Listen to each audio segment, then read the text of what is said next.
بسم الله الرحمن الرحيم. بسم الله الرحمن الرحيم. اللهم قل لوليك الحجة ابن الحسن صلواتك عليه وعلى آبائه في هذه الساعة وفي كل ساعة وليا وحافظا وقائدا وناصرا ودليلا وعينا حتى تسكنه أرضك طوعا وتمتعه فيها طويلا برحمتك يا أرحم الراحمين. اللهم صل على محمد وآل محمد بابا برن سروات. اللهم صل على محمد وآل محمد. اللہ کریم صدقہ شہداء کربلا کے اس پاکیزہ خاندان کے عز و شرف کے صدقے اللہ آپ کی یہ محنت، یہ سب فیضا، آپ کا یہ خرچ، سامعین کا آنا، میں حقیر کا پڑھنا، جتنے بھی اس مجلس سے سب فیضا سے وابستہ لوگ ہیں جو مومنین کی حفاظت کے لیے کھڑے ہیں، سبیلوں پہ کھڑے ہیں، خدمت کر رہے ہیں، وہ برتن دھو رہے، اللہ سب کی عبادت کو اپنی بارگاہ میں قبول فرمائے. عبادت کی قبولیت کے لیے صلوات پڑھیں. اللہم صلی علی محمد آل محمد. اللہ کریم جو مومنین مومنات بے اولاد ہیں، صدقہ شہداء کربلا کے مقدس خون کا، بالاخص جناب علی اصغر کی معصومیت کا، اللہ ان کے گھروں کو اولاد نرینہ سے شاد و آباد فرمائے. اللہ ان کے دامن کو بھی خوشیوں سے مالا مال فرمائے. اگر آپ اس دعا کو بارگاہ ہدیت میں درجہ قبولیت تک پہنچانا چاہتے ہیں تو صلوات پڑھ لیں. اللہم صلی علی محمد وآل محمد. جو حضرات بیمار ہیں اسپتال میں، گھر میں، جہاں بھی ہے، جن کی دعائیں ہم سب کے ذمہ ہیں، میں نے عرض کیا تھا یہ جگہ باب قبولیت ہے، حسین باب اجابت ہیں. اللہ کریم ان تمام مریضوں کو، بالاخص ایاز علی شاہ صاحب کا بیٹا بیمار ہے، میرے مولا، سب کو صحت کاملہ عاجلہ عطا فرمائے. بیماروں کی شفا یابی کے لیے بھی صلوات پڑھ لے. اللہم صلی علی.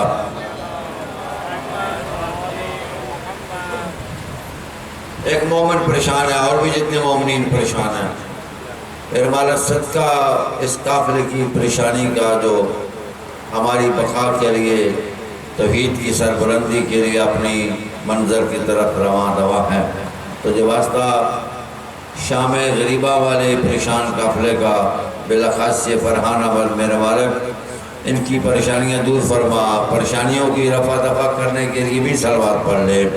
اللہم صلی علی محمد وآل محمد. دنیا بھر میں جہاں بھی مومنین آباد ہیں، کریم اللہ ان کی ہر حوالے سے عزت، جان، مال، آبرو، ناموس، جہاں جہاں زداری کی صفیں بچھائی ہوئی ہیں، ماتمداروں کی، عزاداروں کی، نواخانوں کی، ماتمی انجمنوں کی، تمام مومنین مومنات کے ہر حوالے سے حفاظت فرما. مومنین مومنات کی حفاظت کے لیے بھی صلوات پڑھ لے. اللہم صلی علی محمد وآل محمد. یہ امن کے ایام ہیں،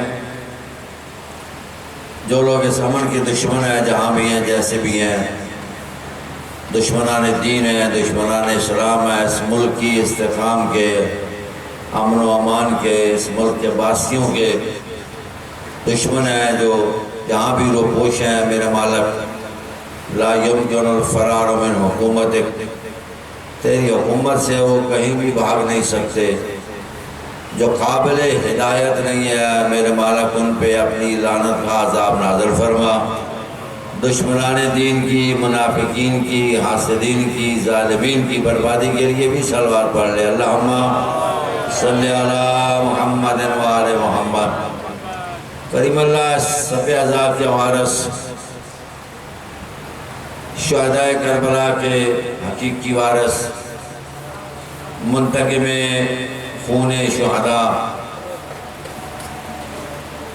یوسف زہرا امام زمانہ عجل اللہ تعالیٰ فرجہ الشریف کے ظہور بابرکت کے لیے کربلائی صلوات پڑھے۔ اللہم صلی علی محمد و آل محمد۔ نعرہ تکبیر، نعرہ رسالت، نعرہ رسالت، نعرہ حیدری، نعرہ حیدری، حسینیت، حسینیت، یزیدیت، یزیدیت، لبیک یا حسین، لبیک یا حسین، لبیک یا حسین، صلوات بر حسین۔ اللہم صلی علی محمد آل محمد۔ ماشاءاللہ لا حول ولا قوة الا باللہ العلی العظیم۔ اعوذ باللہ من الشیطان الرجیم، بسم اللہ الرحمن الرحیم۔ رب اشرح لی صدری ویسر لی امری واحلل عقدۃ من لسانی یفقہوا قولی۔ یا اللہ یا رحمان یا رحیم یا مقلب القلوب ثبت قلوبنا علی دینک۔ الحمدللہ الذی لا یبلغ مدحتہ القائلون ولا یحصی نعماءہ العادون ولا یودی حقہ المجتہدون الذی لا یدرکہ بعد الہمم ولا ینالہ غوث الفتن الذي ليس لصفته حد محدود ولا نعت موجود ولا وقت معدود ولا أجل ممدود فطر الخلائق بقدرته ونشر الرياح برحمته ووتد بالصخور ميدان أرضه والصلاة والسلام على سيدنا ونبينا ومولانا وشفيئنا وشفيء ذنوبنا وحبيبنا وطبيب نفوسنا حبيب إله العالمين وسيد المرسلين وخاتم النبيين وشفيع المذنبين ورحمة للعالمين الذي قال الله تبارك وتعالى في حقه وشانه في القرآن الكريم إن الله وملائكته يصلون على النبي يا أيها الذين آمنوا صلوا عليه وسلموا تسليما صلى على محمد وعلى سيد الرضي الوالي الولي الحاكم من نسل الجليل وخليفة النبي الإمام العلي الذي سيد الأوصياء وإمام الأتقياء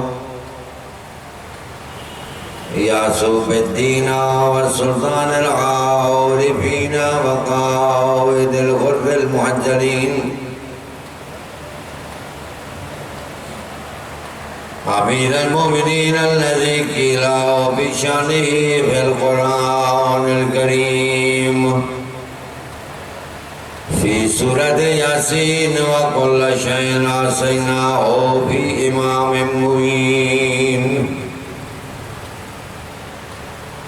الساجدين القبلتين وردت الشمس مرتين مولانا ومولى الكونين بالحسنين الشريفين الضارب بالسيفين والطاعن بالرمحين ضربة علي يوم الخندق أفضل من عبادة الصقرين على هدري والصلاة والسلام على السيدة الجليلة المخدومة المعصومة الصديقة الكبرى الراضية المرضية البتول العذرى والشفية يوم الجزاء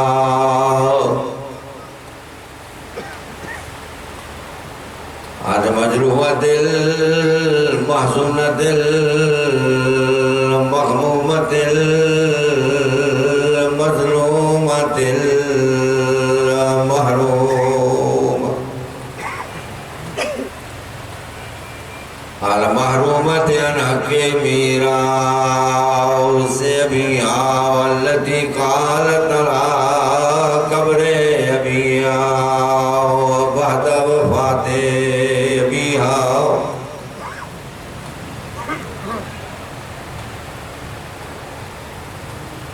التي قالت على قبر أبيها ومحمدا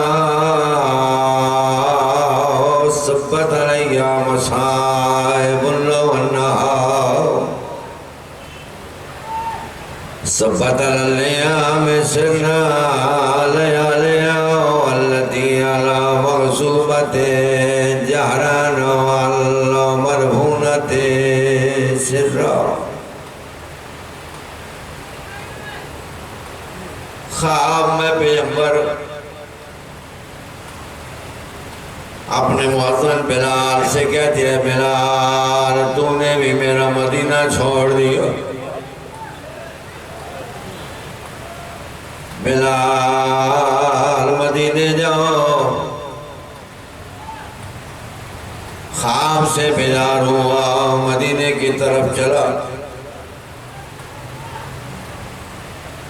جب مدینے پہنچا کیا دیکھتا ہے دروازے کی رنگت تبدیل دل میں خیال آیا ہو سکتا ہے میرے علی نے کوئی نیا گھر بنایا ہو کسی سے پوچھا علی کا گھر کون سا ہے لوگوں نے بتایا وہی علی کا گھر ہے جہاں دروازہ جلا ہوا ہے بلال دروازے پہ آیا سلام کیا دکل باب کیا اندر سے جناب فضائی پوچھا من انت الباب دروازے پہ کون ہے کہنے لگا نا مؤذن رسول اللہ میں رسول کا مؤذن بلال کہا بلال تم بھی ہمیں چھوڑ گئے مدینہ چھوڑ کے چلے گئے بلال نے کہا میرا سوال ہے میں یہ پوچھتا ہوں یہ دروازے کی رنگت کیوں تبدیل ہے دروازہ جلا ہوا کیوں ہے بی بی نے کہا بلال جب نبی دنیا سے گئے لوگوں نے زہرا کو دربار بلایا زہرا کو حق نہیں دیا بی بی خالی واپس آئی ہے اسی دروازے کو جلایا دروازہ بطول پہ گرایا بی بی کا محسن شہید کرایا بلال رو کے پوچھتا ہے فضا مجھے یہ بتاؤ جب یہ سارے کام ہو رہے تھے جب یہ ظلم ہو رہا تھا اس وقت محمد کا کلمہ پڑھنے والے کہاں چلے گئے تھے فضا رو کیا کہنے لگی بلال افسوس اسی بات کا ہے دربار بلانے والے مسلمان تھے دروازہ گرانے والے مسلمان تھے بطول کا گھر جلانے مسلمان تھے کہا بلال عرصہ گزر گئے تیرے لہجے میں اذان نہیں سنی، جا مسجد نبی میں گلدستہ اذان پہ جا کے ہمیں اذان سنا۔ اللہ جانے یہ بلال کتنا پیارا تھا، بلال بی بی کی فرمائش پہ مسجد نبی میں آیا۔ بلال نے گلدستہ اذان پہ کھڑے ہو کر اذان شروع کی، اللہ اکبر، 4 مرتبہ اللہ اکبر کہا، کہتا اشہد ان لا الہ الا اللہ، پھر جب کہتا اشہد ان محمد رسول اللہ، شہزادے دور کے اور کہتے ہیں بلال اذان روک دے، ہماری ماں کو غش آ گیا ہے۔ ازادہ رو جب محمد کا نام سنا بطول سے برداشت نہیں ہو سکا، یہ وہی مقام تھا جہاں بطول آتی تھی، نبی منبر چھوڑ کے اپنی بیٹی کا استقبال کرتے تھے، پیشانی پہ بوسے دیتے تھے، داڑھی آنسوؤں سے تر ہو جاتی تھی، بیٹی رو کے پوچھتی تھی بابا استقبال بیٹیاں کرتی ہے، تو میرا استقبال کرتا ہے اور روتا بھی ہے۔ کہا میری بیٹی میں چلا جاؤں گا، یہی دربار ہوگا جہاں گھنٹے کھڑی رہے گی اور تیرا کسی کا مقام کا خیال بھی نہیں ہوگا، یہی وہ مقام ہے جہاں تیری کوئی بات بھی نہیں سنے گا۔ اللہ دارو میرے مولا کے جو ظلم ہوا بعد میں بیان نہیں کر سکتا، پڑھتے ہیں علماء کرام، 2 شامیں بڑی عجیب ہے، ایک مدینہ والی شام ہے، ایک شام غریبہ ہے۔ اس میں فرق یہ ہے کہ یہاں بچے دیکھتے رہے، مسلمان ماں کو تماچے مارتے رہے۔ ازادہ جب بی بی کو تماچا لگا، بی بی منہ کے بل زمین پہ آئی، رو کے کہتی تھی بابا ابھی تو تیرا کفن میلا نہیں ہوا، محمد مسلمانوں نے مجھے تماچے مارے۔ اور دوسری وہ شام غریب ہے، یہاں بچوں کے سامنے ماں کو تماچے لگتے رہے، وہاں ماں کے سامنے بچوں کو تماچے مارتے رہے، یہاں بچے مجبور تھے، وہاں مائیں مجبور تھی۔ وہ شام غریبہ کا منظر بڑا عجیب تھا، جس عالم نے خواب میں آپ کے امام حسن علیہ السلام کو دیکھا اور مولا رو رہے، پوچھنے لگا مولا کیا روتے ہیں؟ کہا مجھ پہ بڑی مصیبتیں آئی ہیں لیکن میری ایک مصیبت بہت بڑی ہے۔ کہا مولا وہ کون سی مصیبت ہے؟ جب آپ کو زہر دیا گیا، مولا نے کہا میری یہ مصیبت نہیں۔ کہا مولا آپ کی وہ مصیبت ہے جب آپ کے جنازے پہ تیر مارے گئے۔ کہا میری یہ بھی مصیبت نہیں ہے۔ کہا مولا کیا آپ کی وہ مصیبت ہے جب آپ کی بہنیں آپ کے جسم نازنین سے تیر نکال رہے تھی، جب تیر باہر آتا تھا جگر بھی باہر آتا تھا۔ ازادار و تاریخ کہتی ہے 70 جگر کے ٹکڑے زینب نے تشت میں اٹھائے۔ کہا میری یہ بھی مصیبت نہیں ہے۔ عالم رو کے پوچھتا مولا وہ آپ کی سب سے بڑی مصیبت کون ہے؟ کہا میری سب سے بڑی مصیبت یہ ہے جب میں مدینہ کی گلیوں میں آتا ہوں، کبھی کبھی مجھے وہ شخص نظر آتا ہے جس نے میری ماں کو تماچا مارا تھا، مجھے ماں کا تماچا یاد آتا ہے، میں اپنے سارے دکھ بھول جاتا ہوں۔ لعنت اللہ علی الظالمین، اما بعد، بسم اللہ الرحمن الرحیم، ان اللہ اشتری من المؤمنین انفسهم واموالهم بان لهم الجنہ یقاتلون فی سبیل اللہ فیقتلون فیقتلون وعدا علیہ حقا فی التوراۃ والانجیل والقرآن ومن اوفی بعہدہ من اللہ فاستبشروا ببیعکم الذی بایعتم بہ ذالک هو الفوز العظیم۔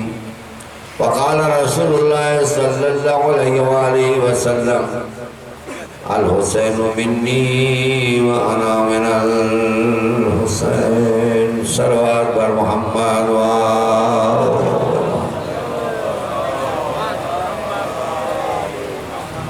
قدرت رب لا یزال کا لاکھ لاکھ احسان ہے، اس نے بھی محمد وآل بیت محمد جیسے بہترین ہادی رہنما حاجت روا مشکل کشا عطا فرمائے۔ ان کی محبت ہمارے دلوں میں، ہمارے دلوں کو ان کی محبت و معرفت و ولایت و مودت سے معطر، منور اور مزین فرمایا۔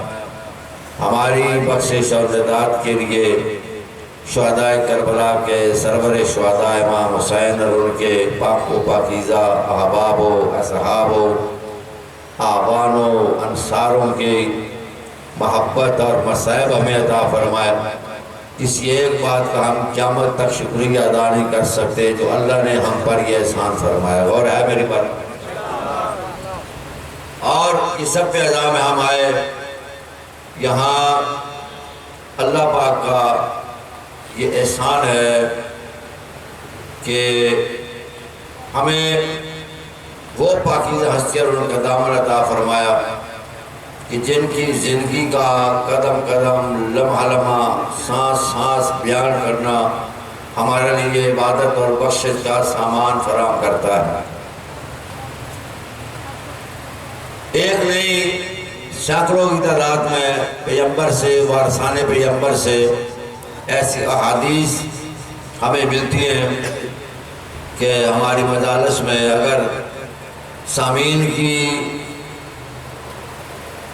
نیت خالصتاً عزاداری میں جا کر سننا اور اس پہ عمل کرنا اور صحیح معنی میں پرسہ پیش کرنا ہو، پڑھنے والے کی نیت صرف محمد و آل بیت محمد کی حقائق اور تعلیمات کو بیان کرنا ہو، بانیان مجلس کی انعقاد مجلس کا مقصد محمد و آل بیت محمد کی حقانیت کو لوگوں تک پہنچانا مقصد ہو، اگر یہ ساری چیزیں آ جائے، خلوص آ جائے، رضا آ جائے، تو کوئی بعید نہیں ہے کہ امام زمانہ کی توجہ اور ان کی پناہ آپ کے سر پہ موجود ہے۔ یعنی یہ کو عظمت ہے ان لوگوں کی جو واقعہ کربلا کو بیان کرتے اور سنتے ہیں۔ اس حوالے سے کافی چیزیں میں بیان کر چکا ہوں، آپ سن چکے ہیں۔ کچھ باتیں ایسی ہوتی ہیں جو موضوع سے اگرچہ اتنی ریلیٹڈ نہیں ہوتی ہیں، لیکن بعض کا بیان بڑا ضروری ہوتا ہے۔ آپ یہ مجلس کس لیے کروا رہے ہیں؟ اصالہ ثواب کے، تاکہ آپ کی نجات ہو جائے، آپ کی بخشش ہو جائے، ٹھیک ہے جی۔ لیکن لوگوں کو یہ بات شاید پسند نہ ہو۔ اب مولانا صاحب سے پوچھے، مولانا صاحب اگر کوئی بندہ یہ سنما بنائے تو اس کا کیا؟ مولانا صاحب تو کہیں گے وہ تو بندہ تو کافر ہے، یہ تو عذاب جاری ہے۔ جب تک یہ سنما موجود ہے، اس میں برائی ہوتی رہے گی، اس کی ایک ایڈ موجود ہوگی، اس کا گناہ بنانے والے کے نام اعمال میں، تعاون کرنے والے کے نام اعمال میں درج ہوتا رہے گا۔ ایسے ہے، حدیث بھی ہے، من سنہ سنتاً سیئہ، جس نے کسی برائی کی بنیاد رکھی، جب تک اس برائی کی ایڈ موجود ہے وہ عذاب اس کے نام اعمال میں جاتا رہے گا۔ اس کا مطلب وہ فائل بند نہیں ہوئی ہے، فائل کھلی ہے، ٹھیک ہے۔ آگے من سنہ سنتاً حسنہ، مولانا صاحب اگر کوئی بندہ مسجد بنوا دے، ہمارے ہاں بھی سب کے ہاں بھی متفق ہے، کہا جب تک مسجد کی ایک اینٹ موجود ہے، بنانے والے کے نام اعمال میں صدقہ جاریہ ہے، ثواب منتقل ہوتا رہے گا۔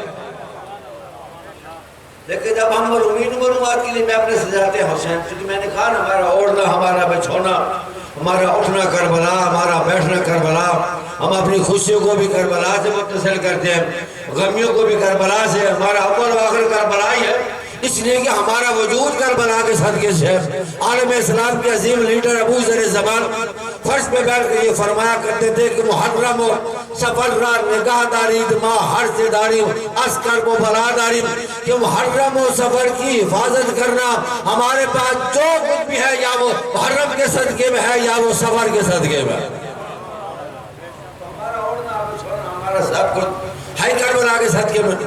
آپ مرحومین و معلومات کی اصالہ ثواب کے مجلس کراتے ہیں، کیا مرحومین کو ثواب نہیں پہنچتا؟ اللہ مغفر المومنین والمومنات، یہ دعا کیا ہے 5ویں تکبیر کی؟ جب ثواب ہی نہیں پہنچتا تو میں دعا کیا کروں؟ یار میں نبی دلیلوں میں نہیں جاتا ہوں، مقصد کی طرف آتا ہوں۔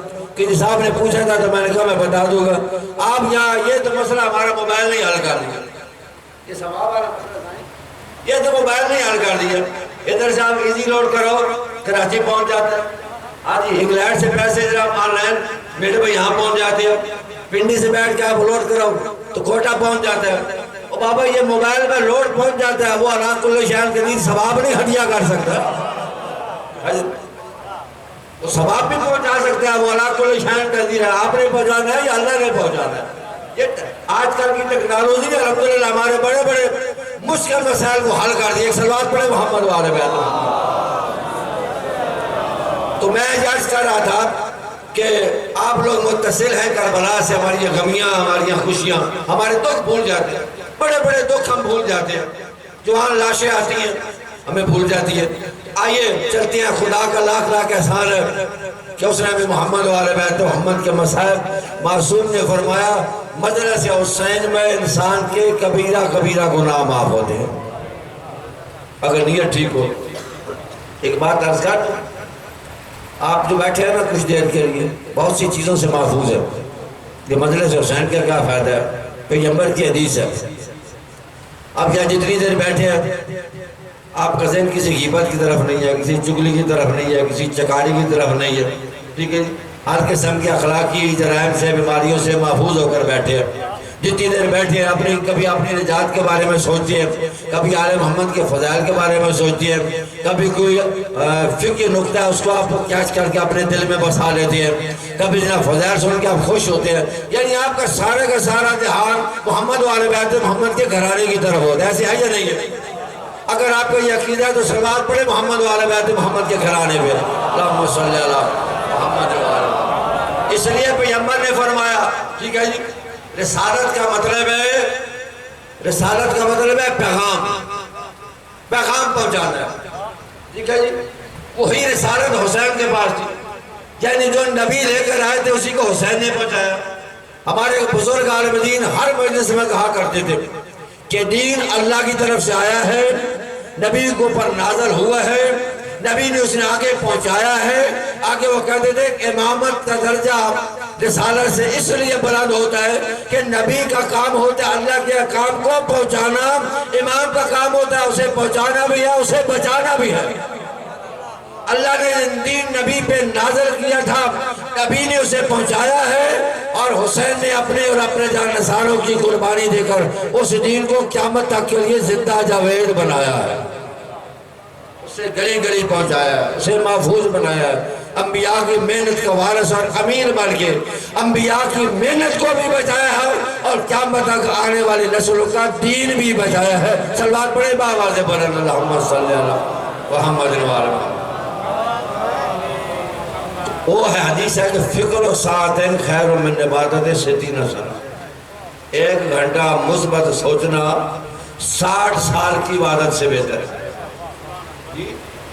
1 گھنٹہ سوچنا, اچھا سوچنا, الہی امور میں, توحید میں فکر کرنا, نماز پڑھنا تو سوچنا. بہرحال توفیق تو نے دیا, اگر میں تو توفیق نہ دیتا میں نہ اٹھ سکتا نہ بیٹھ سکتا.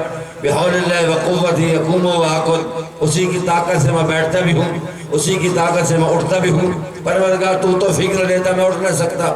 وہ حقق شیخ انصاری سے کسی نے پوچھا تھا, اب چونکہ بات کربلا سے ریلیٹڈ آ گئی ہے تو میں کرتا چلوں. وہ حقق شیخ انصاری جن کی کتاب رسائل و مقاصد, دنیا کا اگر کوئی مولوی نہ پڑھے نا تو وہ اجتہاد کی پہلی کلاس ہے, وہ علامہ نہیں بن سکتا, مولانا نہیں بن سکتا. دنیا کا کوئی مدرسہ ایسا نہیں یہاں محقق شیخ انصاری کی وہ کتاب نہ پڑھائی جاتی ہو. بندہ ہے اس نے اعتراض کر دیا, مولانا صاحب یہ بات میری سمجھ میں نہیں آتی ہے. بڑی پتے کی میں بات آپ کو بتانا چاہتا ہوں, یہ بات میری سمجھ میں نہیں آتی ہے. 6 گھنٹہ سوچنا 60 سال کی عبادت سے افضل کیسے ہے؟ 1 گھنٹہ سوچنا یہ 60 سال کی عبادت سے بہتر کیا ہے؟ علامہ صاحب نے سوچ کے سے بتایا کہ جب بھی سوچا کرو ہور کی طرح سوچا کرو. جب بھی سوچو, اس لیے میں کہتا ہوں بابا مجلس میں آؤ, گنہگار آتے ہیں مجلس میں آؤ, لیکن جب واپس جاؤ تو پھر ہور بار کے باہر نکلو. مجلس حسین کا یہ کمال ہے. کیا دلیل ہمارے پاس مجلس کی قبولیت کی, کیا دلیل ہمارے پاس حج کی قبولیت کی, کیا دلیل ہمارے پاس کربلا ہم گئے حسین کی زیارت کی, کیا دلیل ہے کہ ہماری زیارت قبول ہے یا نہیں. وہاں جا کر میں روزے پہ کھڑا ہو کر کہتا ہوں, دیکھیں کتنے عظیم جملے ہیں. اشہد انکا تشہد مقامی و تسمع کلامی و ترد سلامی. توجہ ہے نا بزرگوں بھائیوں کی, کہ اے میرا مولا میں اس بات کی گواہی دیتا ہوں، زیارت کے جملے ہیں یہ معصوم کی زیارت کے، کہ پروردگار اے مولا آپ میرا مقام دیکھ رہے کہ میں کہاں کھڑا ہوں، 10 کلامی جو کچھ میں آپ سے بات کر رہا ہوں وہ سن بھی رہے ہیں، پترد و سلامی مولا میں نے سلام کیا، میرے سلام کا جواب بھی دے رہے ہیں۔ یعنی جب اس عقیدے سے میں گیا، کربلا گیا یا مشہد گیا یا نجف گیا یا جہاں بھی گیا تو پھر قبولیت کی زیارت گیا۔ معصوم نے فرمایا اگر تو چاہتا ہے نا کہ خود دیکھ لے کہ میری زیارت قبول ہے یا نہیں تو واپس جانے کے بعد دیکھنا، اگر تیرے اندر کوئی تبدیلی آ گئی ہے تو میری زیارت قبول ہوگی۔ اگر یعنی بندہ زیارت کر کے واپس آئے تو دیکھنے والا کہ یہ حسین کا زوار جا رہا ہے، تو مجلس حسین کربلا سے کم تو نہیں ہے نا بابا، مجلس حسین سے باہر جاؤ، دیکھنے والا کربلا سے آؤ تو دیکھنے والا یہ کہے کہ حسین کا زوار جا رہا ہے، مجلس سے باہر جاؤ تو دیکھنے والا یہ کہے کہ حسین کا عزادار جا رہا ہے۔ میں تو نہ کہوں گا کہ میں حسین ہوں، یا اللہ مجھے کہنے کی ضرورت نہ ہو کہ میں حسینی ہوں، مجھے کہنے کی ضرورت نہ ہو کہ میں زوار ہوں، مجھے کہنے کی ضرورت نہ ہو کہ میں عزادار ہوں۔ حسین کا کردار اپنے اندر اس طریقے پہ نافذ کر لے، تیرا کردار بول کے یہ بتایا کہ یہ حسین والا جا رہا۔ باتیں سخت ہے، سمجھ آ رہی ہے؟ یہ 10 دن کس لیے آپ نے بچھایا کہ اپنے آپ کے اندر حسین کا رنگ چڑھانا ہے۔ اپنے 10 منٹ آپ جاتے ہیں کسی اتار کے پاس، خوشبو والے کے پاس بیٹھے تو آپ کے اندر سے خوشبو آتی ہے وہاں، 10 منٹ آپ گوشت والے کی دکان پہ جا کر بیٹھے تو وہاں سے آپ کو گوشت کی بو آئے گی، لیکن 10-15 سال ہو گیا مجھے مجلس حسین سنتے ہوئے کراتے ہوئے، لیکن اگر میرے اندر سے حسینی کردار کی خوشبو نہیں آتی ہے تو مجھے مجلس کا کوئی حق نہیں ہے کہ میں اپنے آپ کو حسینی کہوں۔ میرے اندر حسین کی کردار کی خوشبو آنی چاہیے۔ حسین نے بڑی قربانی دی، حسین کا بڑا کردار ہے، حسین کی محنت آج تک طاقت بشریہ وہ مثال نہیں لا سکی جو کردار کربلا میں حسین بن علی نے انجام دیا۔ آج تک کوئی دنیا، وہ کہتا ہے غالباً جوش ملی آبادی شاعر انقلاب کا جو شعر ہے، بڑا اس کو شاعر انقلاب کہتے تھے کہ اس نے ایک مرتبہ ضمیر انسانیت کو جو جھنجھوڑ کے رکھ دیا کربلا کے حوالے سے۔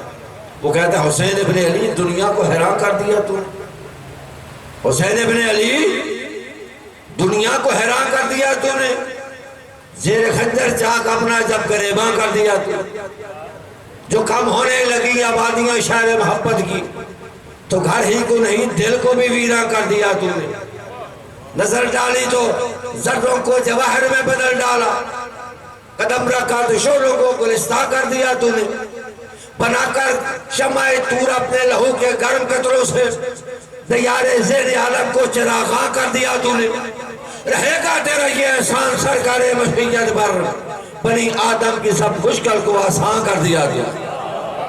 یہ حسین کی محنت۔ آج جب بھی مشکل آتی ہے تو ہم کدھر دیکھتے ہیں؟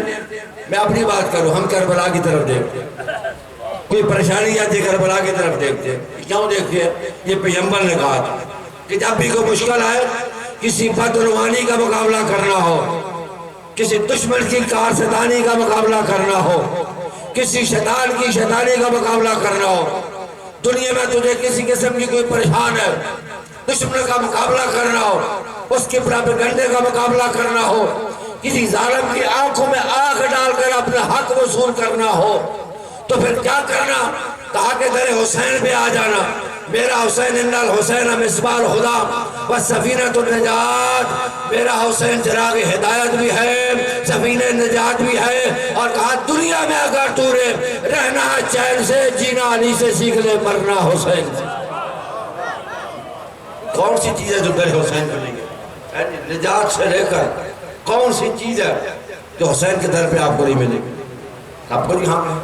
اچھا دیکھیں لوگوں نے حسین کی عظمت کو کیسے ہٹایا۔ آپ سنیے، میں چاہتا ہوں کہ ایک جملہ حسین کی عظمت کا کہہ دوں رسالت کی زبان سے کہہ دوں۔ آپ نے یہ جملہ بڑا سنا ہوا ہے، مورخین نے لکھا ہے کہ رسول کریم خطبہ دے رہے ہیں۔ اب خطبے کے انداز ہے، آپ کو مولانا صاحب بتاتے ہیں کہ خطبہ جمعے کا 2 خطبے 2 رکعت کے برابر ہے۔ 2 رکعت ہم نے، بچوں یہ سن لو، جمعے کے 2 خطبے 2 رکعت کے برابر ہوتے ہیں. 2 رکعت ہم نے نماز پڑھ لی, یہ 4 رکعت ظہر کے قائم مقام ہو جاتے ہیں. ٹھیک ہے. اس کے بعد اتیات ہم 4 رکعت ہم پڑھ لیتے ہیں. یہ مسئلہ ہے بعد میں یا مدرسے آپ وہاں سے پوچھ لیں. پھر سو اثر پڑھتے ہیں. ٹھیک ہو گیا. تو خطبے کے اندر بولنا نہیں چاہیے, اس کو ادب سے سننا چاہیے. خطبہ شروع ہو جائے تو اس دوران ہم لوگ جو بعض لوگ نفل پڑھ رہے ہوتے ہیں, اس نفل کو, اس نماز کو معصوم نے کلام عبث قرار دیا, کلام لغو. یعنی خطبہ سننا ضروری ہے. ہم لوگ آتے ہیں, جناب کوشش ہوتی ہے کہ مولانا صاحب کی خشک تقریر ختم ہو جائے تو اللہ اکبر میں جا کر شامل ہو جائے. وہ جمعہ ناقص ہوتا ہے, وہ جمعہ ناقص ہوتا ہے. آپ آئے ادب سے بیٹھے, جس وقت تشہد میں بیٹھتے ہیں, وہ خطبہ سنیں, 2 رکعت خطبہ سنیں, پھر 2 رکعت نماز پڑھیں. اب خطبے کے درمیان بولنا جائز نہیں ہے. اب خطبے میں کیا ہوتا ہے یہ الگ موضوع ہے. پیغمبر خطبہ دے رہے ہیں, دنیا کی سب سے عظیم ترین مسجد ہے مسجد نبوی, دنیا کا سب سے پیارا, اعلیٰ, افضل, بہترین, افضل ترین, اعلیٰ ترین, ٹھیک ہے جی, جس کا ایک لفظ وہی کے پانی سے دھلا ہوتا ہے, محمد مصطفیٰ جیسا خطیب خطبہ دے رہا ہے. محمد جیسا خطیب خطبہ دے رہا ہے.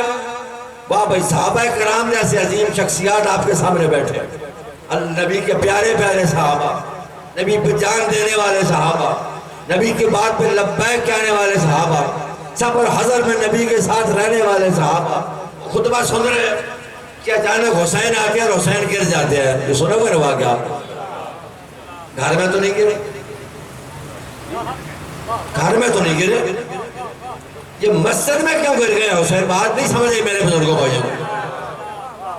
یہ حسین مسجد میں کیوں گرے ہیں؟ خطبہ رسول دے رہے ہیں. اب جناب رسول نے یہ نہیں کہا کہ ابو بکر صدیق ذرا جاؤ, میرا بیٹا گر گیا, اٹھا کے لے آؤ. کہہ سکتے تھے نا, حضرت عمر سے کہتے تھے ابن خطاب آپ جاؤ, میرا حسین گر گیا, اٹھا کے لے آؤ. کہا نہیں. عثمان سے بھی نہیں کہا, علی سے بھی نہیں کہا کہ علی آپ کا بیٹا گر گیا, جاؤ اپنے بیٹے کو اٹھا کے لاؤ.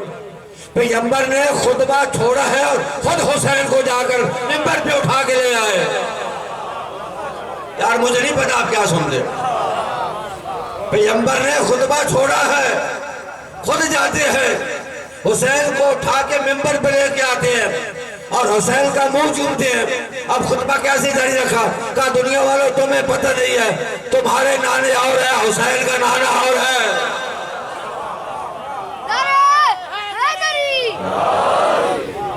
تمہارے باپ اور ہے, اس کا باپ اور ہے.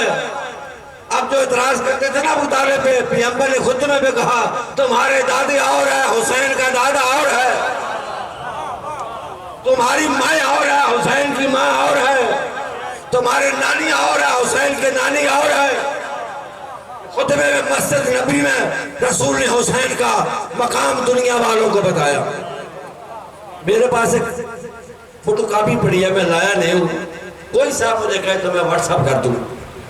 میں کینٹ میں جمعہ پڑھاتا تھا تو خطبہ ہمارا سرکاری آتا. بہت سے جو کینٹ ہیں نا, مشرف کے دور سے خطیب بھی درباری ہے اور خطبے بھی سرکاری ہیں. تو جو ہے نہیں, یعنی بہت سے مقامات پہ سچ کہنے کی اجازت نہیں ہے. تو الحمدللہ میرے ساتھ میں نے ایسا نہیں کیا. میں نے اول سے آخر تک خطبہ غدیر سارا ترجمے کے ساتھ پڑھ کے سنایا کتنے جمعوں میں. اور خطبہ جناب فاطمہ زہرا وہ سارے کا سارا میں نے ترجمے تشریح کے ساتھ اپنے خطبوں میں سنایا.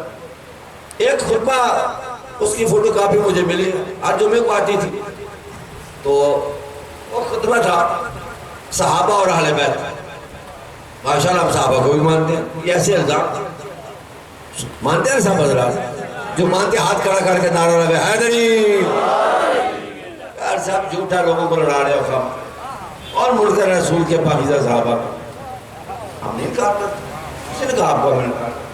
اللہ نے کہا کہ اے نبی میں تیرے فلاں فلاں صحابہ سے محبت کرتا ہوں, تو بھی ان سے محبت کر. اللہ نے کہا میں محبت کرتا ہوں, انی احبہم, میں ان سے محبت کرتا ہوں, تم بھی ان سے محبت کرو. یار تیرے سے اللہ بھی محبت کرتا ہو، نبی بھی محبت کرتا ہو، ہمیں کیا ضرورت ہے انکار کرنے کی بابا؟ ہم تو صحابہ کے منکر پہ لعنت بھیجتے ہیں۔ سمجھائے بزرگوں بات کی؟ ادھر آپ اس خطبے پر یہ لکھا تھا کہ حضرت عمر ابن خطاب کا زمانہ تھا اور آپ دربار مسجد نبوی میں بیٹھے تھے، مال غنیمت تقسیم ہو رہا ہے، جنگ فتح کی ہوگی،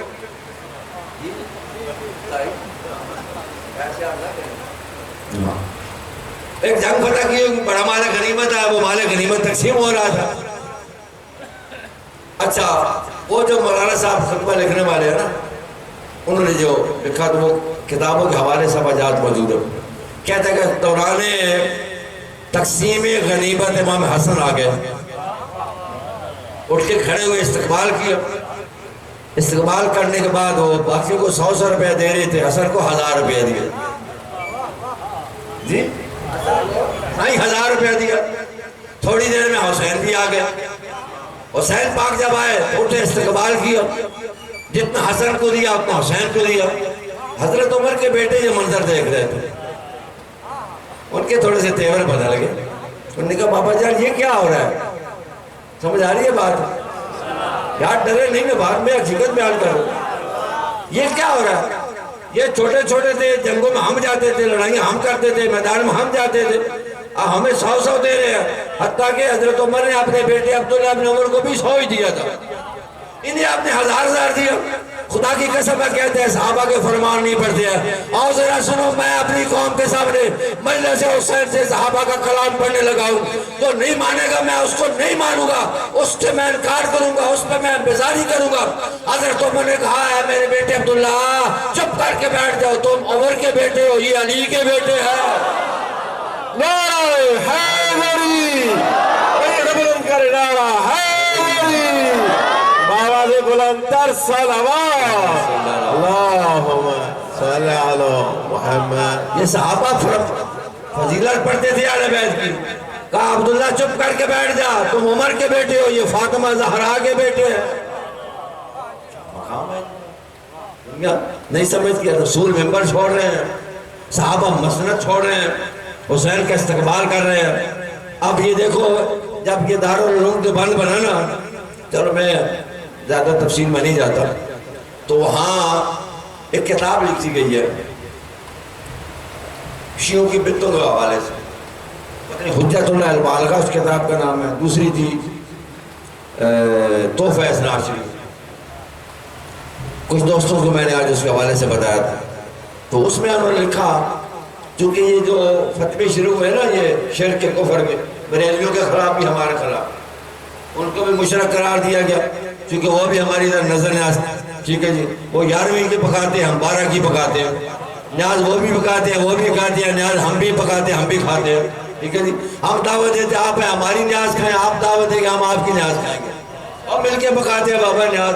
جس کی بھی نیاز پکائے نا اس کی نسبت انہی سے ہے، جن کے صدقے سے کنات روزی کھا رہے ہیں۔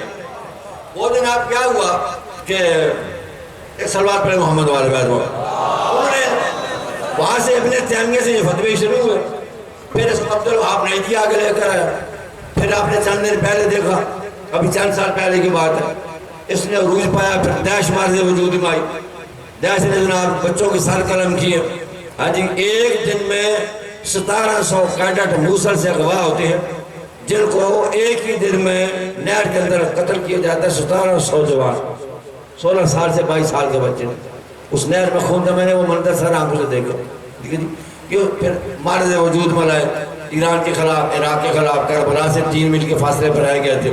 خدا کروڑ کروڑ جنت دے قاسم سلمانی کو، جس نے 3 مہینے کا وعدہ کیا تھا آقا رابر سے، اور 1 مہینے میں اس کا صفحہ کر دیا عراق۔ مجھے ایک بندے نے اعتراض بھی کیا، انہوں نے کہا جو آپ کے یہ حدیثیں لکھی ہوئے ہیں امام زمانہ آئیں گے، اتنی بڑی کائنات ہے، اتنی لمبی کائنات ہے، اس کونے تک عرب ہاں کافر ہے، اور اس کا امام زمانہ 313 صفائی سے مقابلہ کرے، یہ اعتراض ہے نا آپ کے سمجھ میں آ رہا ہے کہ 313 سے امام زمانہ جائے وہ مقابلہ کریں گے؟ میں نے کہا یار تمہیں یہ بات سمجھ میں نہیں ہے، تم اگر ایک قاسم سلمانی کو سمجھ آتے نا، جس اکیلے نے جناب امریکہ کو، اسرائیل کو، دیش کو، وہابیت کو 1 مہینے میں شکست دی ہے، اور اگر 313 قاسم سلمانی ہو جائے بات نکل آئی ہے، انہوں نے کتاب لکھی جناب، اس کی یہ نیاز کھانا پکانا بدعت ہے، پانی پلانا بدعت ہے، سبیلے لگانا بدعت ہے جناب، جلوس دیکھنا بدعت ہے، جناح نکالنا بدعت ہے، کالے کپڑے بدعت ہے، علم لگانا بدعت ہے، پتہ نہیں میں اگر گنتا جو مجھے سمجھ نہیں آتی ہے، پوری مجلس سے یہ بدعتوں پہ لگ جائے گی لکھتے لکھتے، یہ کتاب نہیں شروع حقیقت۔ بعد میں محدث دہلوی رحمۃ اللہ علیہ نے ایک کتاب لکھی ہے سر و شہادتین، یہ موجود ہے، آپ لے سکتے ہیں، دو شہادتوں کا راز، پوری ذمہ داری سے کہہ رہا ہوں۔ دو شہادتیں کون سی؟ ایک امام حسن علیہ السلام کی، ایک امام حسین علیہ السلام، ٹھیک ہے، جو میرے موضوع کی بات، اس میں وہ لکھتا ہے کہ حسین علیہ السلام چھوٹے تھے تو پیغمبر آئے ام سلمہ کے گھر میں، کیا مقام ام سلمہ کا جس کو حسین اور حسن ماں کیا کر پکارتے ہیں۔ اچھا وہ آئے، رسول ام سلمہ گھر آئے اور کہا کہ ام سلمہ میں اندر جا رہا ہوں، دروازہ بند کر دو، میری طبیعت تھوڑی سی ناساز ہے، اس قسم کے کو ملتے جلتے جملے ہیں، تو لہذا کوئی اندر نہ آئے، کوئی اندر نہ۔ تھوڑی دیر گزری جناب ام سلمہ بیٹھی انتظار میں کہ اتنے میں حسین تشریف لاتے، حسین جب آئے آپ نے کہا نانی اماں میرا نانا کہاں ہے؟ کہا بیٹا آپ کے نانے نے یہ کہا ہے، اپنی طرف سے نہیں کہا میں سلمہ، آپ کے نانے نے یہ کہا ہے کہ کوئی اندر نہ آئے، میں آرام کر رہا ہوں۔ حسین نے جب یہ بات سنی نا، آل محمد کے بچے بدتمیز نہیں ہوتے ہیں، ہمارے بچے جو 1 سال میں تربیت حاصل کرتے ہیں نا، آل محمد کا بچہ 1 دن میں وہ تربیت حاصل کرتا ہے، ٹھیک ہے جی، بڑے بڑے مفروضے کہانیاں اور قصے یاد رکھو میرے بزرگوں بھائیو، راضی رہو یا ناراض رہو مجھے اس بات کی کوئی پرواہ نہیں ہے، میں نے سچی بات کر لی ہے، میرا رزق بھی اللہ کے ذمہ ہے، میری زندگی موت بھی اللہ کی ہاتھ میں، آل محمد کہانیوں کے مفروضوں کے محتاج نہیں ہے۔ کیا کعب کے نانا نے یہ کہا تھا میں آرام کر رہا ہوں، حسین وہیں سے واپس کہا چونکہ نانا کا حکم ہے، اب یہ نہیں کہا کہ ہاں میں تو جاؤں گا، میں تو یہ کروں گا، میں تو وہ کروں گا، جیسے مسائل میں بنے ہوئے آج کر۔ حسین واپس ہے روتے ہوئے، گلی میں حسین روئے ہیں، اندر سے رسول کے رونے کی آواز آئی ہے، جو صرف شہادتین کی روایت ہے، اندر سے رونے کی آواز آئی ہے، ام سلمہ ذرا میرے حسین کو واپس لے کر۔ حسین واپس آئے، رسول اور حسین دونوں مل کے روئے، یہ رونا بدعت نہیں ہے، یہ سنت رسول ہے، یہ سنت رسول ہے، دونوں روئے، حسین گلی میں روئے، نانا اندر سویا ہوا ہے، تو پتہ چلا کہ میرا نواسا گلی میں رو رہا ہے، کہا ام سلمہ حسین کو واپس بلاؤ، حسین کو سینے پہ سلایا اور ام سلمہ کو بتایا کہ دیکھ لو دنیا والوں، میری اور حسین کی رضا ایک ہے، میری اور حسین کی رضا، ایسے نہیں کیا دیا تھا حسین منی ونا من الحسین، حسین مجھ سے ہے اور میں حسین سے۔ پھر کہا ام سلمہ جو بھی اس کی معرفت رکھتے ہوئے اس کی شہادت کے بعد کربلا کے میدان میں اس کی زیارت کو جائے گا، اللہ تبارک و تعالیٰ اس بندے کو میں رسول کے 70 مقبول حج کا ثواب عطا فرمائے گا۔ کتنے؟ یہ بات کیسے آسان دنیا والوں، جب رسول کو 40 سال کے بعد رسول مانا، رسول کی عظمت کو نہیں پہچانا، تو پھر ظاہر ہے کہ آگے سارا معاملہ بھی ایسے ہی جائے گا نا، رسول کی عظمت جب ذہن میں آ جائے، ٹھیک ہے جی، تو ساری باتیں سمجھ میں آ جائیں گی۔ حسین کی اور میری رضا ہے، حسین کا اور میرا مشن شریعت ایک۔ آپ نے پھر ام سلمہ کو ایسے ہاتھ بڑھایا اور آپ نے ایک مٹی اور ایک شیشی، اس کے اندر مٹی کا سلمہ، یہ مٹی ہے میرے حسین کی جو میں نے آپ کو حدیث بتائی ہے، سلمہ یہ مٹی جب سرخ ہو جائے سمجھنا میرا حسین شہید ہو گیا۔ ام سلمہ کے گھر یہ ہمارے یہاں اس سائڈوں میں چھوٹے چھوٹے وہ بنے ہوتے ہیں، پتہ نہیں کو آپ کیا کہتے ہیں، چھوٹی موٹی چیزیں ہم رکھ دیتے ہیں جی، ہاں چھوٹے سے ہوتے ہیں، شوکیس کہہ سکتے ہیں، اس میں وہ مٹی آپ نے رکھی ہوئی تھی، صبح کی نماز کے بعد بھی زیارت کرتی تھی، شام کی نماز کے بعد بھی زیارت کرتی تھی، ظہر کی نماز کے بعد بھی زیارت کرتی تھی۔ آج ہم اگر جولے کا سلام کر لیتے ہیں تو یہ تو ام سلمہ کی سنت ہے، رسول کی سنت ہے، ٹھیک ہے جی، سمجھ آ رہی ہے نا بات کو؟ تو وہ ام سلمہ اس کی زیارت کرتی تھی، وہاں تو ام سلمہ کا تو کوئی دین برباد نہیں ہوا۔ پھر وہی مٹی زور کے وقت ام سلمہ نے خواب دیکھا، اندر گئی تو دیکھا کہ شیشے کے اندر خون کھول رہا۔ یہ روایات شیعہ سنی سب نے رکھی ہے۔ سر و شہادتین میں جناب محدث دہلوی رحمۃ اللہ علیہ نے بیان فرمائی ہے۔ پھر جب حسین دنیا میں آتے ہیں اس وقت کیا ہوا کہ اللہ تبارک و تعالیٰ کی ذات نے جبریل کو بھیجا کہ جاؤ ملائکہ کو ساتھ لے جاؤ اور جا کر میری طرف سے رسول کو حسین کی ولادت کی مبارکباد دے دو۔ تھے کہاں حسین رسول کی گود میں، جاؤ۔ اب جبریل آیا، کہتے ہیں پتہ نہیں 70,000 ملائکہ تھے کتنے تھے، جبریل کی میت میں پیغمبر کی خدمت میں حاضر ہوئے، دعا سلام کے بعد کہا کہ اللہ رب العزت یا رسول اللہ آپ اپنے نواسے کی ولادت کی مبارکباد پیش کرتا ہے۔ یہی تو باتیں دنیا کو ہضم نہیں ہوتی ہے نا۔ ہم ان کو ماننے والے ہیں جن کے بچے پیدا ہو تو اللہ مبارکباد دیتا ہے، جن کے بچوں میں دکھ آئے تو اللہ تعزیت پیش کرتا ہے۔ یہی ہمارا قصور ہے نا۔ اچھا، پھر جب جبریل یہ تہنیت یہ مبارک جب دے چکے تو آپ نے پیغمبر کو یہ کہا کیا پیغمبر اللہ تبارک تعالیٰ کی طرف سے تعزیت ہو، آپ کے یہ بیٹا کربلا کے لکو تک صحرا میں مارا جائے۔ جس بات سننی تھی، دیکھو نبی کے گھر میں خوشی ہے، خوشی کے موقع پہ آپ کو کوئی ایسی خبر سنائے تو دل تو ملول ہوتے ہی ہوتا ہے۔ یہ بات آپ بتائی نا، میں یہ بات اس لیے عرض کر رہا ہوں، آپ جتنے یہاں بیٹھے ہیں نا، یہ آپ رسول کی دعا کے صدقے میں بیٹھے ہیں، بطول کی دعا کے صدقے میں بیٹھے ہیں۔ آپ اپنی مرضی سے یہاں نہیں آئے ہیں، یہ ذہن میں رکھنا۔ آپ کو بلایا گیا، یہاں میں نے پہلے بھی عرض کیا تھا، یہ سیدہ کی دعا ہے۔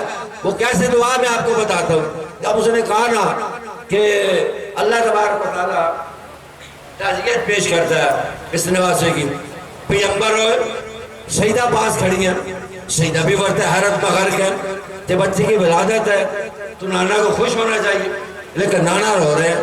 کہا نانا کی کیا مسئلہ، آپ کیوں رو رہے ہیں؟ کہا بیٹی میں بتانا نہیں چاہتا۔ کہا نہیں بابا جان مجھے بتائیں کیا مسئلہ، آپ کیوں روئے ہیں؟ کہا جبریل نے ابھی ابھی مجھے خبر دی ہے، مبارکبادی دینے کے بعد جبریل نے مجھے یہ خبر دی ہے کہ آپ کا یہ نواسا 3 دن کا کربلا کے لکو تک صحرا میں ذبح کر دیا۔ آپ جب سیدہ نے سنا تو سیدہ رونے لگی۔ کہا بابا جان میرے بیٹے کا قصور ہوگا؟ کہا نہیں بلا جرم ولا خطا، کوئی جرم نہیں ہوگا، کوئی خطا نہیں ہوگی۔ کہا بابا پھر اس وقت آپ ہوں گے؟ کہا نہیں میں نہیں ہوں گا میرے بیٹے۔ اب سیدہ کا گریہ بڑھ رہا ہے، فطرت کی بات ہے۔ کہا بابا میں، کہا میری بیٹی تم بھی نہیں ہو۔ کہا اس کا بابا علی، کہا وہ بھی نہیں ہو۔ کہا اس کے بھائی حسن، کہا وہ بھی نہیں ہوگے۔ بابا پھر کون ہوگا جب میرا بیٹا پیاسا مارا جائے گا، اس کا کوئی جرم بھی نہیں ہوگا، اس کی کوئی خطا بھی نہیں ہوگی، پیاسا مارا جائے گا، تو پھر میرے بیٹے پہ رونے والا کون ہوگا؟ یہ بات سمجھنے کی ہے۔ یہ رونا کتنا سیدہ کو پسند ہے۔ یہ مولوی ذاکر کا کوئی کمال نہیں ہوتا کہ وہ آپ پر رولائے۔ حسین ہر دل کے اندر رہتا ہے، حسین کا غم، حسین کی قبر ہر دل کے اندر موجود ہے۔ جس نے رونا اپنی حکمت کے لیے رونا، میرے بزرگوں بھائیوں، کیا کہا؟ سیدہ کی حسرت ہے کہ میرے بیٹے کو میرے بابا کون روئے گا؟ اب پیغمبر نے کہا میری بیٹی فکر نہ کر، اللہ تبارک و تعالیٰ قوم پیدا کرے گا جس کے مرد مردوں پہ روئیں گے، جس کے بچے بچوں پہ روئیں گے، جس کی عورتیں عورتوں پہ روئیں گی۔ آپ دیکھ رہے ہیں کہ آج ہر رنگ نسل کے لوگ اس بی بی اور رسول کی دعا پہ آج سارے کام چھوڑ کر یہاں غریب زہرا کو پرسہ دینے کے لیے آئے۔ اجرکم اللہ پاک آپ کے رضائی قبول کرے۔ حسین نے جب سفر کیا، وہ سب چھوڑ رہا ہوں، مکہ پہنچے، 8 دن حج کو خطبہ دیا، کوئی اثر نہ ہوا۔ میرے مولا کو بلا کر مکہ چھوڑنا پڑا۔ اس دن ایک دعا ہے روزہ عرفہ جو پڑھی جاتی ہے ہمارے یہاں بھی 8 ذی الحج کو، اس کو ضرور پڑھا کرے۔ حسین کا اس کے اندر بہت بڑا ایک پیغام ہے۔ آپ نے حج کے احرام کو بقول روایات کے عمرے میں تبدیل کیا۔ مولا نے کہا میں نہیں چاہتا میری وجہ سے خانہ کعبہ کا احترام اور حرمت پامال ہو جائے۔ حاجیوں کے بھیس میں، حاجیوں کے لباس میں میرے قاتل آئے ہوئے ہیں جن کی بغلوں کے نیچے خنجر ہے۔ مظلوم کربلا نے یہ جملے مولا کے، میں نہیں چاہتا میری وجہ سے، اس لیے میں اپنے ماتمی کو، اپنے نوخان کو، بانیان کو، سامعین کو یہ گزارش کروں گا کہ کعبہ وہ ہے جو دنیا کا مرکزگار۔ معصوم نے فرمایا کہ اگر 70 کعبہ ہوں تو مومن کا احترام 70 کعبے سے بھی زیادہ ہے۔ 70 کعبہ اگر ہوں نا، چھٹے باب کا المومن اشد حرمت من الکعبہ، مومن کا احترام خانہ کعبہ سے بھی زیادہ ہے۔ لیکن حسین بن علی کیا درس دے رہے ہیں کہ میں نہیں چاہتا میری وجہ سے خانہ کعبہ کی حرمت پامال ہو، لہذا میں آپ کو حسین کی سنت پہ یہ بات بتانا چاہتا ہوں، جب بھی آپ جلوس میں کسی بھی مسلک کی عبادت کے قریب جائیں، تھوڑی دیر کے لیے وہاں سے خاموش ہو کر گزر جائے، آپ کے عزاداری پہ کوئی فرق نہیں پڑے گا۔ دیکھنے والا یہی کہے گا کہ یہ حسین کے ماتمی جا رہے ہیں۔ حسین نے احترام بتایا ہے، اللہ کے گھر کا عبادت کا احترام بتایا۔ ہمیں نہ سمجھو عبادت کا احترام کیا ہوتا ہے، ہم ہے عبادت کا احترام بچانے والے۔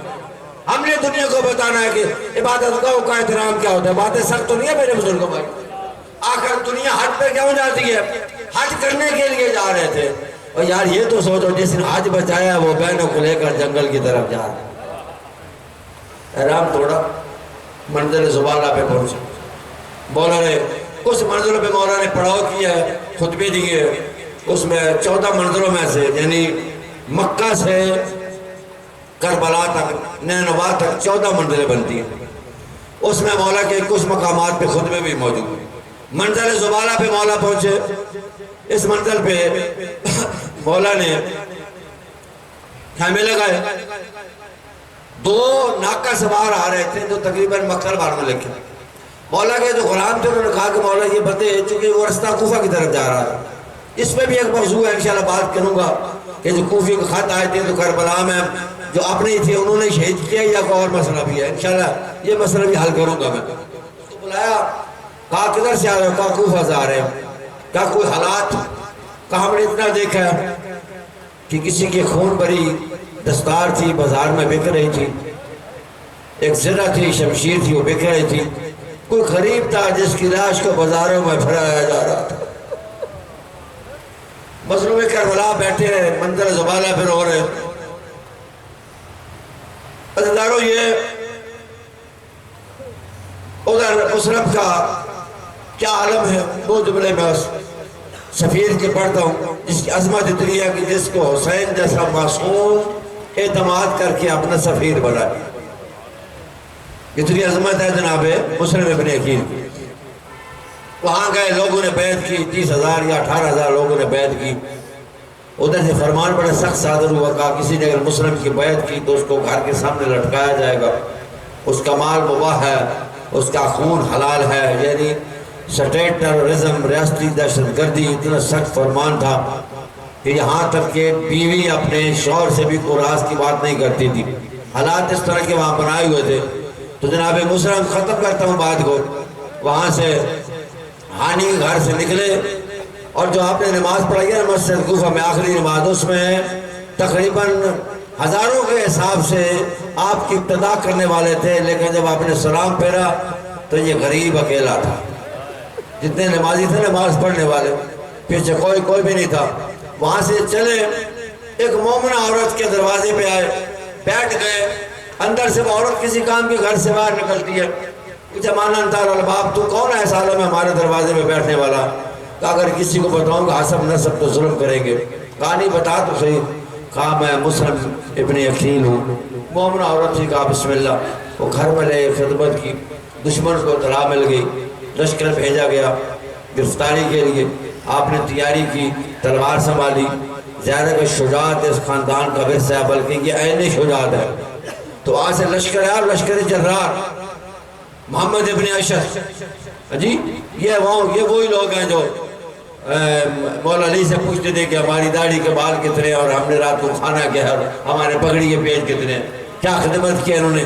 ایک وہ تھی زیادہ جس نے حسن کو زہر دی ہے، اور ایک یہ کربلا میں لشکر یزید میں شامل ہے، اور لوگ ان کی تعریفیں کرتے کرتے نہیں تھکتے۔ حملے کے لیے باہر نکلے، کہا باہر نہ جائے، زمانہ دشمن ہے۔ صحیفہ نے کہا میں نہیں چاہتا میری زندگی میں نامحرم کسی کے گھر داخل ہو جائے۔ کیا تربیت ہے خانوادہ رسول کی، میں نہیں چاہتا میری موجودگی میں۔ اب مسلم کی اور حسین کی بہت سی چیزیں ملتی ہیں۔ میرا مولا بھی کربلا میں اکیلا تھا، مولا کا سفیر بھی کوفہ میں اکیلا ہے، حسین بھی کربلا میں پیاسے تھے، جناب مسلم بھی دنیا سے پیاسے گئے۔ مسلم نے بھی جنگ کی ہے، اکیلے رہ گئے، زخم کھائے۔ حسین نے بھی جنگ کیا، اکیلے رہ گئے، زخم کھائے۔ بس بات ختم کرتا ہوں، مسلم پہ چاروں طرف سے حملہ ہوا۔ اس جوان ہاشمی نے اس طریقے میں دشمنوں کا مقابلہ کیا، ایک دشمن کو زمین سے اٹھاتے تھے، پٹک کر چھت پہ پھینک دیتے تھے۔ آخر یہ محمد ابن اشعث پیغام بھیجتا ہے، فوجیں بھیجو۔ اس نے کہا ایک شخص کی گرفتاری کے لیے اتنی فوجیں بھیجو؟ کہا یہ کوفہ کا سبزی فروش نہیں ہے، یہ محمد مسلم ابن عقیل ہے، شجاعت خاندان سے تعلق رکھتا ہے۔ فوجی آئیں، کمینوں نے کیا کیا، گڑھا کھودا، اس میں کانٹے ڈالے، مسلم کو دھوکے سے گڑھے میں گرایا، گرفتار کر کے دربار میں لایا گیا۔ جب مسلم دربار میں پہنچے، آپ کے ہاتھ بندھے ہوئے تھے، کسی کو شامتی نے کہا ہمارے امیر کو سلام کرو۔ ہر مولوی جا کر یہ جملہ پڑھتا ہے، تاریخ میں اب بھی مسلم کا یہ جملہ سنہری لفظوں کے ساتھ ثبت ہے۔ کیا کہا؟ مالی امیر سوال حسین، میں حسین کے علاوہ کسی کو اپنا امیر تسلیم نہیں کرتا۔ اللہ جانے اس جملے میں کتنا خلوص تھا، کتنی رضا تھی، اللہ کو یہ جملہ کتنا پسند آیا۔ اب قیامت تک کے لیے حسین کو غریب کہتے ہیں، مسلم کو امیر کہتے ہیں۔ جب بھی کوئی بات ہوتی ہے تو کہتے ہیں امیر مسلم، جب بھی کربلا کی بات ہوتی ہے تو غریب کربلا، ہائے غریب حسین۔ ادھر مسلم کے ہاتھ بندھے تھے، کہا مجھے پانی پلاؤ۔ ایک کمینہ اٹھا، پانی لے کر آیا، مسلم کے دانت مبارک شہید تھے، خون گر گیا۔ کہا یہ پانی خراب ہو گیا اور لے کرو۔ 3 مرتبہ پانی لایا، لے کر مسلم پانی نہیں پی۔ کہا میرے اللہ، پانی میری قسمت سے ہمیشہ کے لیے اٹھ گیا ہے، میں کہوں گا مسلم آپ پانی پی بھی کیسے سکتے ہیں؟ آپ نے اس کو امین مانا ہے جو 3 دن کا پیاسا زبا ہو گیا ہے۔ حضرت مسلم کو کہا کہ کوئی وصیت ہے تو کر لو۔ آخری جملے میں آپ کی خدمت میں عرض کر رہا ہوں۔ کہا میری ایک وصیت یہ ہے، جب سے میں آیا تھا میں نے یہاں 30 دینار قرضہ لیا ہے، میری زرہ اور تلوار بیچ کے میرا قرضہ اتار لینا۔ کہا تیری یہ وصیت قبول ہے؟ کہا میری دوسری وصیت یہ ہے، کوئی خط لکھ کے حسین کی طرف قاصد بھیجنا، اور حسین کو جا کے کہنا کہ زینب کو ساتھ لا کر کوفہ کی طرف نہ آنا۔ میرا مولا، کوفہ کے حالات بڑے خراب ہو گئے ہیں۔ اور میری تیسری وصیت یہ ہے کہ جب مجھے قتل کرو تو میری لاش کو دفن کر دینا۔ ازادار و تاریخ سے کہتی ہے مسلم کو باندھا گیا، ہانی کو بھی ساتھ لایا گیا، دارالعمارہ کی چھت پہ لے آئے۔ جب دارالعمارہ کی چھت پہ آئے، حسین منزل زبالہ پہ بیٹھ کے رو رہے تھے، ایک ایک منظر دیکھ رہے تھے، غازی بھی بیٹھ کے رو رہے تھے۔ عزادارو چھت پہ لے کر آئے، کہتے ہیں کہ ظالم نے ایک وار کیا، مسلم کا سر بھی قلم ہوا، ہانی کا سر بھی قلم ہوا، دونوں لاشوں کو دارالعمارہ سے گرایا گیا، بدن چور چور ہو گیا۔ مسلم نے وصیت کی تھی میری لاش کو دفن کر دینا۔ ان کمینوں نے کیا کیا؟ حیوان منگوائے، پھر رسیاں منگوائیں، عزادارو ہانی کے پیر اور مسلم کے پیروں کو رسیوں سے باندھا، پھر ان کو حیوانوں سے باندھا۔ آگے آگے حیوان ہے، پیچھے پیچھے مسلم ہانی کی لاشیں ہیں، کوفہ کا بلار ہے، زہرا کے بین آ رہے ہیں۔ میں کہاں کہاں رہوں، کوفہ کے بازاروں میں رہوں، کوفہ کوفہ کے درباروں میں رہوں. ادرکم من اللہ زیادہ رو بات ختم کروں. جب شام غریب آ گئی یہ قیدی ہو گئے. تب کوفہ میں یہ قافلہ لوٹا ہوا پہنچا. مسلم کی ایک بچی تھی. بعض روایتوں کے مطابق عد کا نام تھا.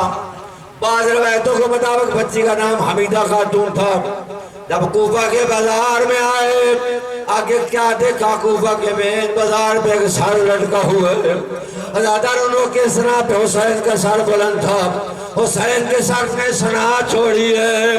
چھوڑ کے جا کے مسلم کے لبوں پہ لب رکھے ہیں اور کہا مسلم میں تیرا شکریہ ادا کرتا ہوں. تو میرے انقلاب کا پہلا شہید ہے. تو نے میری خاطر بچے یتیم کرائے ہیں. عزادار مسلم کی بچی نے اونٹ سے دیکھا. کہا اماں دیکھو وہ میرا بابا آ گیا ہے. عزاداروں بیوہ دائیں دیکھتی ہے کبھی بائیں دیکھتی ہے. بچی کہتی اماں ادھر نہ دیکھو. وہ کوفہ کے مین دروازے پہ دیکھو. ادھر میرے ماموں حسین کا سر ہے ادھر میرے بابا مسلم کا سر ہے. عزاداروں سر سے آواز آ رہی تھی اے حسین سارے مر جاتے ہماری زینب بازار نہ آتی. اللہ رحمت اللہ علیہ ظالمین وسیار اللہم بجائے محمد ولی و فاطمہ والحسن والحسین و ابناء المعصومین من ذریت الحسین و اصحاب الحسین صلوات اللہ وسلام علیہ وآلہ اجمعین. میرے مالک الرحمن الرحیم کریم ہے. اس محفل پر رحمت نازل فرما. میرے مالک مومنین مومنات کو شرور زمانہ شر شیاطین شر حاسدین شر ظالمین شر منافقین سے محفوظ و مصون فرما. عزاداری سید الشہداء کی جامع صفحے کہ میں تمام مومنین مومنات کے ہر حوالے سے حفاظت و غیبی نصرت فرما. دشمنان دین شر پسندوں تخریب کاروں کو نیست نابود فرما. بیماروں کو بلخص جن کی دعائیں میرے ذمہ ہیں. یاس صاحب ہے اور مومن فرحان پریشان ہے. میرے مالک پریشانوں کی پریشانیاں دور فرما. بیماروں کو صحت یابی عطا فرما. بے اولادوں کو نعمت اولاد عطا فرما. اولاد والے کو اولاد کو نیک صالح اور پرہیزگار بنا. جو بچے بچیاں زیر تعلیم ان کو علم و آداب سے مزین فرما. ماں بہنوں کو عفت و پاک دامنی کے زیور سے راستہ فرما. کریم اللہ مومنین مومنات کے عیبوں کی پردہ پوشی فرما. ہمارے امام حق کے ظہور بابرکت میں تاجیل فرما. ہمیں ان کے ادنا جان سالوں میں شامل فرما.